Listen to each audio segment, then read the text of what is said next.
सभी को नमस्कार। कक्षा 10वीं के महत्वपूर्ण सवालों को हम देख रहे हैं।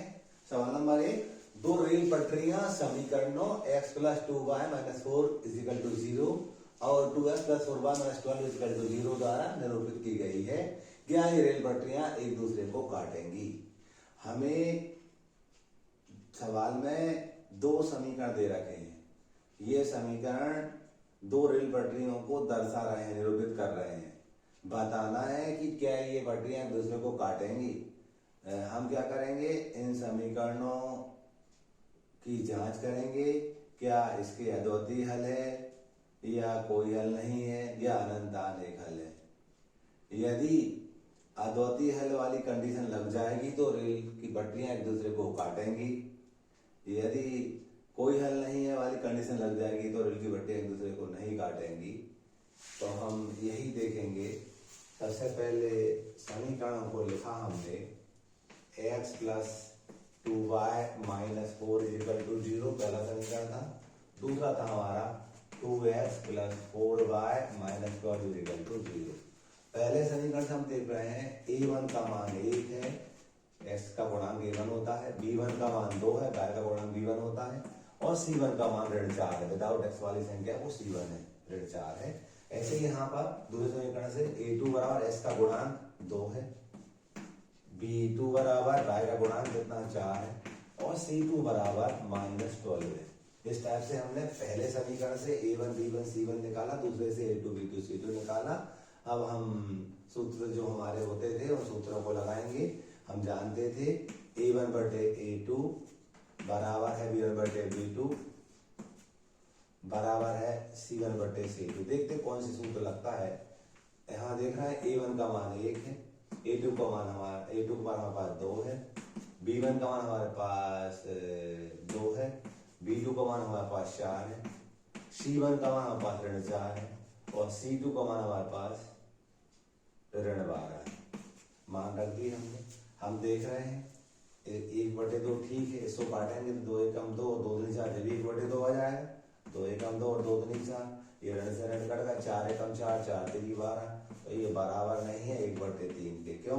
ये दो तो बराबर है लेकिन 1/3 बराबर नहीं है। यानी हम कहेंगे समीकरण निकाय के कोई हल नहीं है, यानी ये दोनों पटरियां एक दूसरे को नहीं काटेंगी।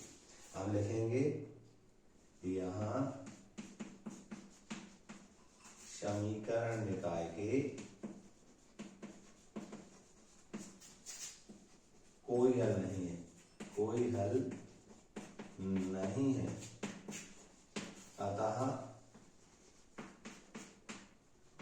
रेल पटरियां एक दूसरे को नहीं काटेंगी। रेल पटरियां एक दूसरे को नहीं काटेंगी।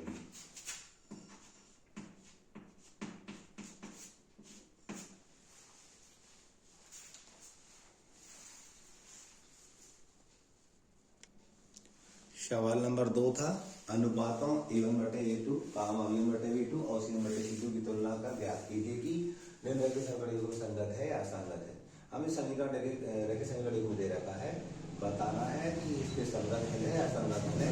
तो हम जानते थे यदि पहला सूत्र लगता था a1 बटे a2 बराबर नहीं b1 बटे b2 तो हम कहते थे कि समीकरण युग्म के संगत हल है। और सेकंड सूत्र लगता था b1 बटे a2 बराबर b1 बटे b2 बराबर नहीं c1 बटे c2 तो हम कहते थे असंगत हल है। और थर्ड वाला तीनों बराबर है, हम कहते हैं संगत हल। चेक करते हैं हम इसको। हमने हल लिखा और हल लिख करके हमने इस समीकरण को रीसेट किया। 3x plus 2y minus 5 is equal to 0 लिख सकते हैं। समीकरण 1 है हमारा। दूसरा वाला है 2x minus 3y minus 7 is equal to 0। पक्षांतर कर लिया हमने। धन 5 डला ऋण 5 होगा और धन 7 डला ऋण 7 होगा। पहले समीकरण से हम निकालेंगे a1 b1 c1। x का गुणांक a1 कहलाता 3 है, y का गुणांक b1 कहलाता 2 है और लास्ट वाला c1 विदाउट x y वाला वो -5 है। ऐसे ही यहाँ पर a2 बराबर x का गुणांक 2 है, b2 बराबर है y का गुणांक -3 है और c2 बराबर -7 है। हम जानते हैं a1 बटे a2 बराबर है b1 बटे b2। देखते हैं कौन सा कंडीशन लगती है, उसको आगे बढ़ा देंगे। ये 3 था और a2 का मान था 2 बराबर b1 का मान था 2 और b2 का मान था ऋण 3। हमने देख था 3/2 डेफिनेटली 2/3 के बराबर नहीं है, तो हम कहेंगे रैखिक समीकरण युग्म के संगत हल है। रैखिक समीकरण युग्म के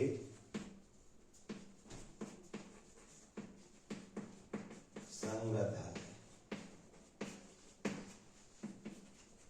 इतना ही हमें इसमें करना था।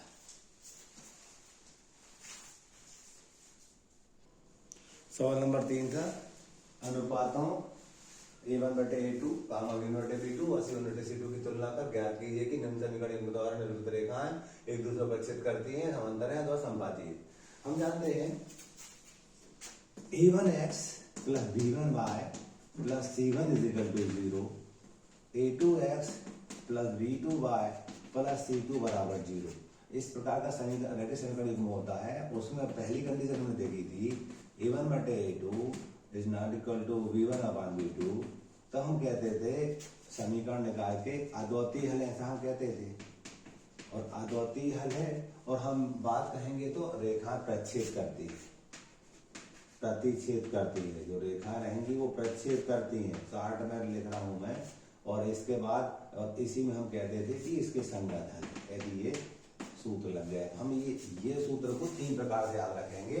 यदि ये कंडीशन लग जाती है रैखिक समीकरण युग्म में, तो हम कहते हैं अद्वितीय हल है, रेखा प्रक्षेप करती है, या संगत हल है। जो पूछते वो हम उत्तर दे देंगे।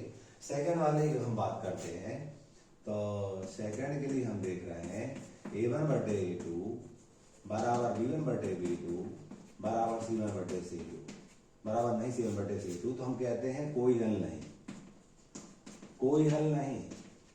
हम कहते हैं रेखाएं समांतर होंगी, समानांतर होंगी।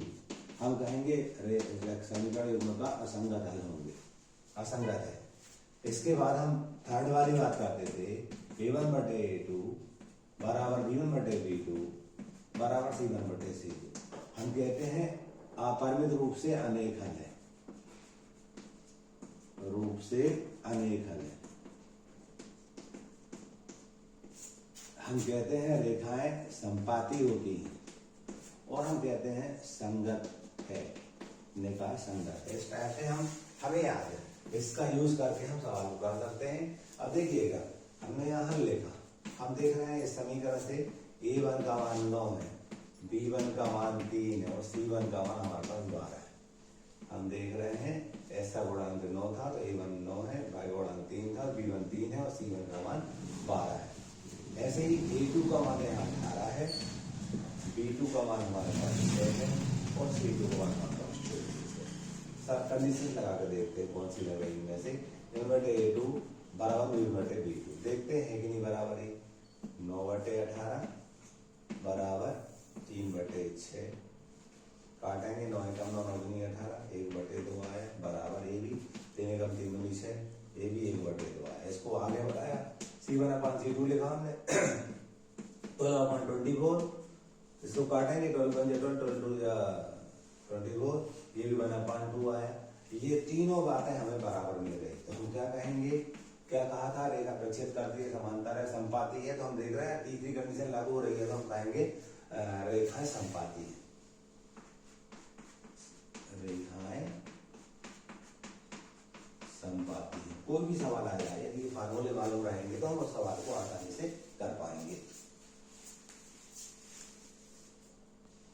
क्वेश्चन नंबर 4 था, 2 अंकों की एक संख्या एवं उसके अंकों को रटने पर बनी संख्या का योग 66 है। यदि संख्या के अंकों का अंतर 2 है तो संख्या ज्ञात कीजिए। हम जानते हैं 2 अंकों की संख्या में इकाई और दहाई दोनों होते हैं।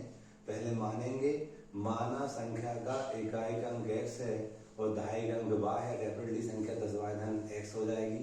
उसको पलटेंगे तो 10x धन y हो जाएगी। दोनों का जोड़ 66 के बराबर दिया है और अंतर दिया है 2, तो संख्या ज्ञात करना है। तो हम हल कर रहे हैं, यहाँ पर हल लेकर मान रहे हैं, माना संख्या का इकाई का अंक x तथा दहाई का अंक y है, तो संख्या 10y धन x होगी। ढाई का बाय है, इसलिए 10 बाय धन x होगी। प्रश्न क्या कहता है कि एक संख्या हमने कौन सी बनाई है, 10 बाय धन x, ये है संख्या, और उसके अंकों को उलटने से बनी संख्या, एक संख्या को दूसरी संख्या, अंकों कलम को पलटेंगे 10x धन y हो जाएगी, का जो जोड़ है वो 66 के बराबर है। पहली शर्त है हमारे लिए, प्रथम शर्त से हमने लिखा है एक संख्या और उसके अंकों के क्रम को उलटने से बनी संख्या का जोड़ 66 के बराबर है। अब देखिए x वाले इकट्ठे करते 10x और यहाँ 1x तो हो जाएंगे 11x, ये 10y और 1y हो जाएंगे 11y बराबर 66। हम प्रत्येक पद में 11 का भाग देंगे, यहाँ x बचेगा, यहाँ y बचेगा और 11 से 66, ये समीकरण नंबर 1 बन गया। हमने क्या किया है, प्रत्येक पद में 2 का भाग दें, 11 का भाग दें, प्रत्येक पद में 11 का भाग दिया। याद रखने के लिए लिखना जरूरी नहीं है, भाग देने पर। अब देखिएगा एक शर्त क्या है, दूसरी वाली, संख्या के अंकों का अंतर 2 है, संख्या के अंक x और y है, इनका जो अंतर है वो 2 के बराबर है। ये दूसरी शर्त से लिखा हमने।